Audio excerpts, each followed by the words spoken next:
Mercredi 25 mars 2015, au 70 secondes, les titres. Création de l'Oceania Corp entre la Mandelsi et le Pittsburgh. Tempérance exclue dans ce 170 secondes. Et élections législatives au Polaro les 12 et 19 juillet prochains.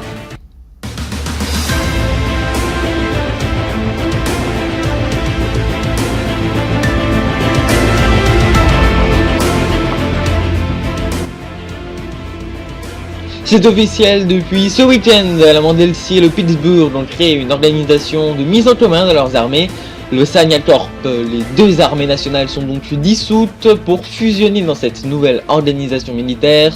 Les deux pays créateurs participeront autant l'un que l'autre au budget. Ils devront se mettre d'accord pour la moindre petite opération militaire. Fondée sous l'impulsion de Silice, sa toute première mission sera de rattraper les terroristes qui avaient tué 20 journalistes il y a un peu plus d'un mois. Cependant, la tâche s'annonce difficile car les deux armées, même conjointes, ne sont pas aussi puissantes que ce qu'il faudrait, puisque le Pittsburgh n'est pas un grand pays militaire, et la Mandelsi n'est pas assez riche pour avoir une assez bonne armée.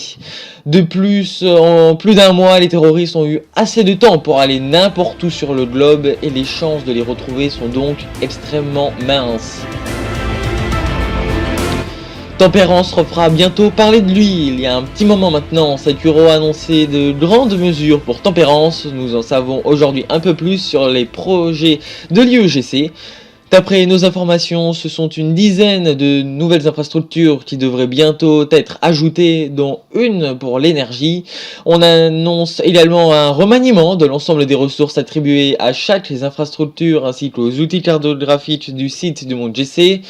Dès ces réformes terminées, Sakuro annoncera la reprise des notations Tempérance avec 3 nouveaux pays. On l'a appris dans la journée, les élections législatives du Polaro se dérouleront le 12 juillet pour le premier tour et le 19 du même mois pour le second. Comme lors des dernières élections de 2009, le PSD devrait ressortir grand gagnant. Le Parti social-démocrate pourrait profiter du bon début du septennat d'Aurélien Cassel qui devrait bien mobiliser ses troupes.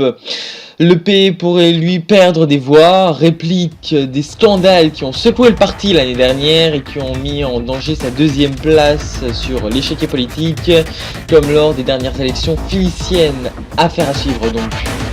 C'était le 25 mars 2015 en 170 secondes. Merci.